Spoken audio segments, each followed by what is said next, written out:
Julie Nixon Eisenhower is the daughter of Richard M. Nixon, the 37th President of the United States, and Pat Nixon, the First Lady of the United States. She is the younger sister to Tricia Nixon Cox. While her father served as President of the United States, she wrote several books and worked as assistant managing editor of the Saturday Evening Post. Since her father left the White House in 1974, she has written a few more books and works to support her parents' legacy.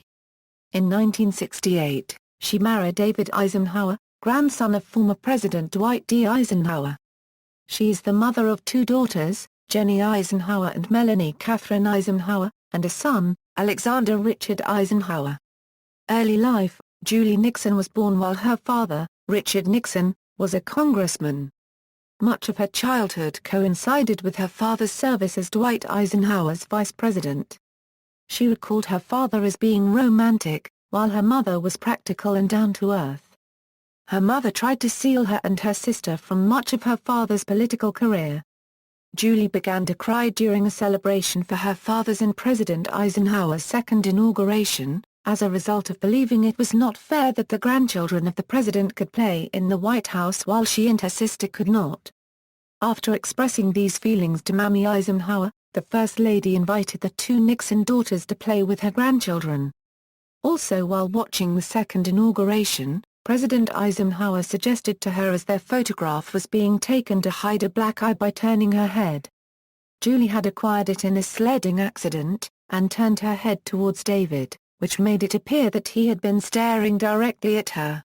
Her grandmother Hannah Nixon would come to watch her and her sister whenever her parents traveled. As a child, one of her favorite pets was a small dog named Checkers, who figured prominently in her father's most famous vice presidential speech. As a teenager, she attended the private Sidgewell Friends School in Washington along with her sister, Tricia. After her father lost presidential election of 1960 to John F. Kennedy, Julie felt battered by the results and felt that the votes had been stolen. Julie left school in 1961, after her father lost his presidential bid in 1960, and the family returned to California where her father ran unsuccessfully for governor in 1962. At the time of what her father called to reporters his last press conference, she was waiting in a hallway with her mother and sister. That afternoon, Julie joined the two in crying at the foot of her parents' bed over her father's loss. The Nixons moved to New York after the gubernatorial race, and Julie attended Smith College after her graduation from high school. She received a master's degree from Catholic University in 1972. David Eisenhower, the grandson of President Dwight D. Eisenhower, attended Amherst College nearby. Julie and David were both invited to address the Republican Women's Club. The club learned that the two were only 7 miles apart, and invited the two to be featured speakers. They discussed the invitations and both chose to decline, but would come in contact again when David visited Julie with his roommate from Amherst and took her and a friend out to get some ice cream. David reflected, "I was broke, my roommate forgot his wallet. The girls paid." Marriage. She began dating David Eisenhower in 1966, and became engaged to him a year later. David once came to pick her up for a date at Smith College, and was initially stopped by security. Both Julie and David have admitted to Mammy Eisenhower having played a major part in their relationship. In 1966, during the funeral for Raymond Pitcairn, a friend of the Nixons, Julie mentioned to Mammy that she would be attending Smith College. Mammy told her of David's plans to go to Amherst College, and soon started trying to get David to talk to her. On Julie's 19th birthday, David flew to Key Biscayne, Florida, the home of her father during his stay in office, to be with her and her family. David did not tell his grandfather, former President Eisenhower, about the trip nor when Julie visited him in Chicago, Illinois while he was working as a trainee at Sears. On December 22, 1968, after her father was elected president but before he took office, Julie married David Eisenhower, grandson of former President Dwight D. Eisenhower. The week prior the wedding, for Julie, was mostly spent checking for last-minute details and writing thank-you notes for those who had sent the couple gifts. The couple had known each other since meeting at the 1956 Republican National Convention. The Reverend Norman Vincent Peale officiated in the non-denominational rite at the Marble Collegiate Church in New York City. The couple left from Massachusetts in 1970 and their classes there were cancelled after the Kent State shootings. After her father resigned from office, the two lived in California near Julie's parents and later in the suburb of Philadelphia. The Eisenhowers have 3 children, Jenny Elizabeth, an actress, Alex Richard and Melanie Catherine. First daughter. During the United States presidential election of 1968, which her father was the Republican nominee in, Julie began to feel that she was not active enough in her father's campaign and became stressed over what she believed was Hubert Humphrey's popularity at Smith College, which she was attending at the time. She took an active role in his campaign, and shook hands for hours while greeting people. Despite not liking the publicity and hating to answer personal questions, she did anything she could to help her father. While her father served as president, Julie became active at the White House as a spokesperson for children's issues, the environment, and the elderly. She gave tours to disabled children, filled in for her mother at events, and took an active interest in foreign policy. From 1973-75, she served as assistant managing editor of the Saturday Evening Post and helped establish a book division for Curtis Publishing Company, its parent corporation. It was during this time that Julie wrote the book Eye on Nixon, full of photographs of her father. At the time of graduation from Smith College, President Nixon opted not to attend it given the possibility of anti-war demonstrations and violence.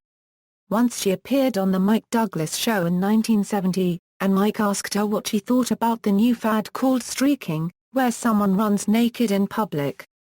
She responded, "I don't know how they can come off like that." A double entendre that left the whole studio laughing. She and her sister were placed in charge of Caroline Kennedy and her brother John F. Kennedy, Jr. when they visited the White House in 1971.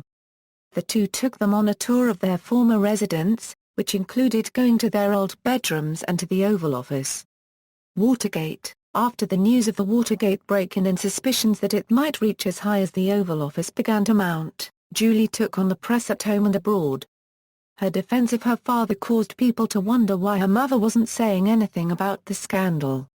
Journalist Nora Ephron wrote, "In the months since the Watergate hearings began, Julie has become her father's first lady in practice if not in fact." Taking on the role of trying to explain her father to the world, Julie's public defense of her father began at Walt Disney World on May 2, 1973. She gave a total of 138 interviews across the country. In the summer of 1973, she and David went to London where Julie appeared on the BBC. Journalist George Will once reflected, "Anyone thinking that Nixon deserved a better fate from Watergate should remember his silence as his brave daughter Julie crisscrossed the country defending him against charges he knew to be true." On July 4, 1973, she told two reporters that her father had considered resigning over Watergate, but that the family had talked him out of it. On February 14, 1974, Julie underwent a 44-minute surgery to stop internal bleeding from an ovarian cyst. After the surgery, her husband and mother came to see her. 4 days later, on February 18, 1974, her father arrived in Indianapolis to pick her and her family up. On May 7, 1974, Julie and David met with the press in the East Garden of the White House. She announced that the president planned to take this constitutionally down to the wire. Just before noon on August 9, 1974, Julie stood behind her father while he gave his goodbye speech to the White House staff. She would later say it was the hardest moment for him. Life after the White House. Julie and David settled in Berwyn, Pennsylvania, where she completed several books, including Pat Nixon, The Untold Story, a biography of her mother. She has an extensive record of community service in the Philadelphia area and is active with the Richard Nixon Foundation, sitting on its board, as well as that of the Center for the National Interest. She, along with her sister and father, was with her mother when she died of lung cancer on June 22, 1993. 4 days later, on June 26, 1993, she attended her mother's funeral service on the grounds of the Richard Nixon Library in Yorba Linda. 10 months later, she was by her father's bedside with her sister Patricia when he died. Julie attended the funeral on April 27, 1994. Her father's death left her and her sister with his diary entries, binders and tapes among other things while they were secluded from the public. She has expressed distaste in a few adaptations of presidencies, and labeled them as giving young viewers a twisted sense of history. This extended to Oliver Stone's Nixon, an adaptation of her father's presidency that received positive reviews for its depiction of his life. Walt Disney's daughter, Diane Disney Miller, wrote a letter to Julie and her sister saying that Stone had committed a grave disservice to your family, to the presidency, and to American history. The Justice Department moved on April 14, 1999 to prevent her from making an appearance to testify during a legal battle over whether the government would pay her father's estate millions as compensation for papers and tapes seized when he resigned. In 2001, she expressed interest in exhuming the body of Checkers, a dog attributed to her father's career when he campaigned for vice president that died in 1964. Her desire was to move the remains to the Nixon Presidential Library and Museum. She and her sister got into a legal battle over an estimated as high as $19 million, left by Bebe Rebozo for the Richard Nixon Library and Birthplace Foundation.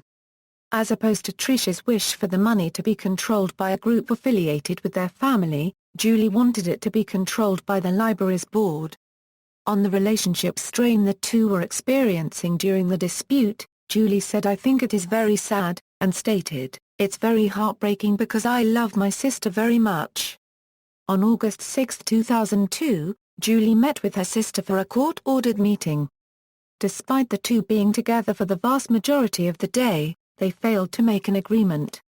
She believed that a continued support of donations for the library was not what needed to be done, given that all of the other presidential libraries and museums at the time were funded by the presidential system. "It's not right, struggling for the money. My father should be in the system. As long as he's on the outside, historians will continue to look at him, I feel, in a more negative light. There is always going to be negativity, but he has to be part of the continuum of presidents." She was reported to have given $2,300 to the 2008 Obama presidential campaign, despite her and her husband's and father's Republican background and relationships to Presidents Richard Nixon and Dwight D. Eisenhower in 2012. However, she contributed to the presidential campaign of President Obama's opponent, Republican Mitt Romney. In 2010, she and her husband David co-authored Going Home to Glory, a memoir of life with Dwight D. Eisenhower, 1961–1969, a biography of President Dwight D. Eisenhower's final years after he left the White House.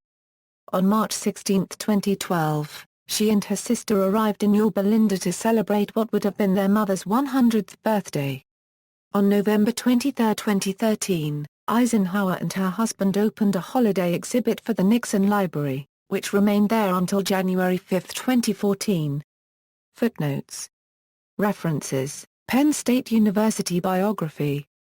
Meeting Mao Zedong on January 1, 1976, Aronson, Billy. Presidents and Their Times, Richard M. Nixon. Cavendish Square Publishing. ISBN A978-0761424284. Martin, Carty. Hidden Power, Presidential Marriages That Shaped Our History. Anchor. ISBN A978-0385721882. Eisenhower, David. Going Home to Glory, A Memoir of Life with Dwight D. Eisenhower, 1961–1969. Simon & Schuster.